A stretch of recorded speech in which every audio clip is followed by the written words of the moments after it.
안녕하십니까?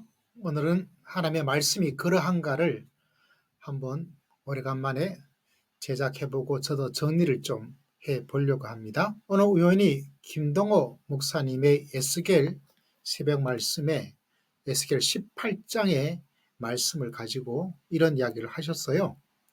본문의 말씀은 아버지가 신포도를 먹었으므로 시리 아들의 이가 시다 이 이야기를 하시면서 믿음도 각자 각자고 죄도 각자 각자이다 이렇게 이야기를 하시더라고요. 그러면서 제 마음의 생각을 하기를 과연 그런가라는 의문의 생각을 가지게 되더라고요. 떠올랐던 말씀이 있었습니다. 출애굽기 20장 10계명이 나오는 구절인데요. 20장 5절에 이런 말씀이 있습니다. 마지막 부분에 후반부죠.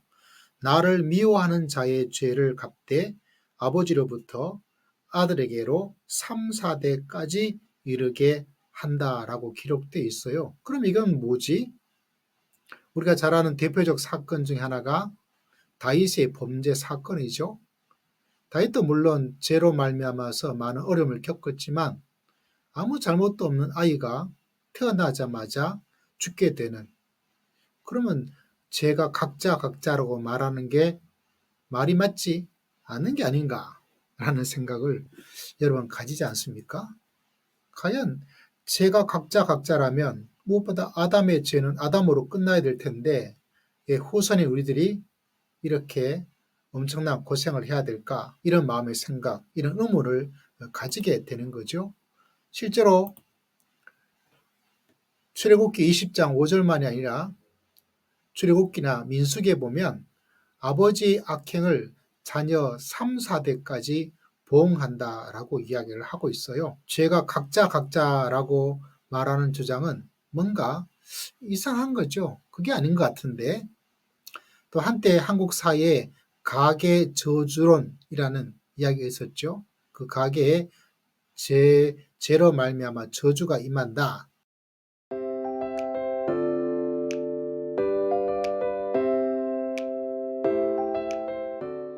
요사인 별로 주장하는 사람이나 빠져있는 사람은 보지 못하는 것 같은데 굉장히 호소력을 가지고 있어서, 그렇다면 어떻게 각자 각자 죄가 각자 각자라고 그건 아닌 것 같은데 라는 의문을 가집니다. 이게 뭔 말이죠? 된다는 건가요? 안 된다는 건가요? 상반되는 이야기를 해서 우리를 조금 혼란시킬 이런 때가 있죠. 긴장이라고 봐야 될까요? 그래서 이거를 잘 해결하지 않으면 틀렸다라고 이야기를 할 수가 있고, 예수의 말씀 이거 이상하다 이렇게 생각해 볼 수 있죠. 사실 그러기도 합니다. 조금 연구를 해보니까 이런 이야기를 하고 있더라고요. 죄책, 죄에 대한 책임, 원인이라고 볼 수 있겠죠. 너 때문이다. 이런 죄책에 대한 것과 죄의 결과 구분을 조금 하고 있어요. 예를 들자면 죄책은 아담에게 있죠. 죄의 결과는 우리에게 영향을 미치고 있습니다. 다윗이 죄책에 대한 책임을 가지고 있죠. 그의 자녀, 태어난 아기는 죄의 결과로 죽게 되는, 이렇게 해서 죄책과 죄의 결과, 물론 이것이 딱 부러지게 구분하기가 좀 쉽지 않죠. 분리하기는 좀 쉽지 않아요. 구분을 조금 할 수 있고 구별을 할 수 있지만 그 차이가 있다는 거죠. 그래서 에스겔서에도 18장에 보니까 그의 아들이 또 누가 어떻게 회개하고 올바른 삶을 산다면 분명히 하나님께서 구원해 주시고 용서해 주신다. 이런 이야기를 하고 있죠. 예수님께서 뒤집어 보면 제 책이 아니라 우리를 친구로 예수님께서 돌아가심으로 말미암아 제 책이 아니라 용서의 책임이라고 봐야 되겠죠. 그분이 십자가의 지심으로 말미암아 우리가 죄의 결과가 아니라 의의 결과로 우리가 예수 그리스도를 믿음으로 의롭게 되는 삶을 사는 놀라운 역사가 일어나게 되었지 않습니까? 너무나 참 놀라운 논리죠. 그런 면에서 죄는 즉각이다라는 에스겔의 이야기는 죄에 대한 책임이 모두에게 다 있는 것이 아니다. 너희가 죄의 결과로 이 바벨론에서 너희의 책임이 아니야. 그러나 너희가 죄의 결과로 고통을 받고 있지만 너희가 하나님에게 돌아온다면 너희 모든 죄를 용서하고 하나님의 은혜 가운데 하나님의 보호하심으로 회복의 구원의 역사를 만나게 될 것이다. 이렇게 이야기를 하고 있습니다.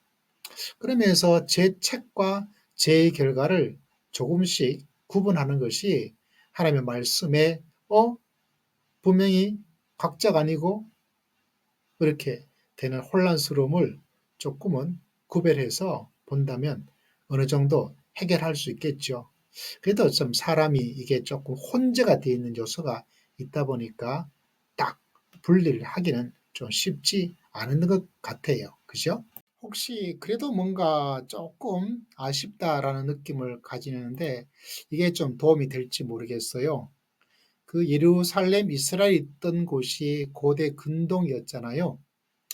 그 고대 근동에 우리가 잘 아는 함부라비 법전에 이걸 좀 보면 이런 생각을 좀 가지게 될 겁니다. 어떤 건축자가 집을 건축하다가 집이 무너졌어요. 그럼 처벌을 해야 되겠죠. 근데 그 집에 무너졌는데 집주인이 죽었어요. 그러면 함부라비 법전에 의하자면 그 집 건축을 한 건축자가 사형입니다. 근데 이건 뭐 그렇겠다 싶은데 만약에 그 집 주인의 아들이 죽었으면 어떻게 해야 될까요?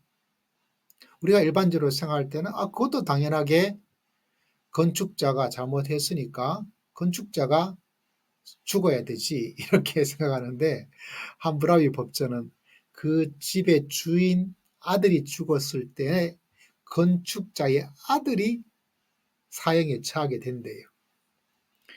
아버지가 건축자로서 죄에 대한 책임이 있는데 그 죄의 책임을 누구한테 묻고 있냐면 그 건축자의 아들에게 묻고 있다. 이런 이야기를 하고 있습니다. 참 독특하죠. 그래서 죄에 대한 책임, 죄책이 어디에 있는가, 죄의 결과에 있는가, 이건 참 중요한 의미를 가지고 있다. 신명기 24장에도 아비로 말미암아 자식이 자식으로 말미암아 아버지를 죽이지는 말아라. 그 대리 처벌에 대한 것들, 죄에 대한 책임은 죄를 지은 사람에게 있는 것이지 그 죄에 대한 책임을 다른 사람에게 이렇게 구분을 하려고 하는데 그래도 성경은 그래도 조금 어렵죠. 16절 아버지는 그 자식들로 말미암아 죽임을 당하지 않을 것이요 자식들은 그 아버지로 말미암아 죽임을 당하지 않을 것이니 각 사람은 자기 죄로 말미암아 죽임을 당할 것이다 라고 말을 했습니다. 또 의문 들지 않습니까? 그럼 다윗의 아들은 왜 다윗이 죄를 범하였는데 아들이 왜 죽었을까? 참 대답하기가 참 어렵죠. 다윗의 아이가 죽은 것은 다윗의 아이가 아이의 책임이 없어요. 이게 좀 구분을 또 해야 되죠. 얼핏 보면 다윗이 죄를 지어서 아무 잘못도 없는 아이가 죽게 된 결과죠. 거기서 말하는 것은 다윗의 죄가 있고 죄의 결과로서 아이가 죽은 것이지 아이에게 죄가 있어 그렇게 이야기하지 않습니다. 실제로 다윗이 죄를 지음으로 말미암아 칼이 너를 떠나지 않고 너의 죄로 말미암아서 아이가 죽게 되는데 거기서 그럼 아이가 자기의 죄 때문에 죽은 것이냐라는 그런 이야기는 아니죠. 그래서 다윗의 아이가 죽은 것은 징계로 보는 것인데 다윗의 아이가 죽은 것은 각 사람은 자기 죄로 말미암아 죽임을 당해야 되는데 아이는 자기 죄로 말미암아 죽은 건 아니에요. 아이가 억울하죠. 이 참 해결하기가 참 어렵습니다. 참 어려워요. 무고한 자가 벌을 받은 것 아니겠어요? 아이가 죽었어요. 어렵습니다. 해결하기가. 그런데 말입니다, 여러분.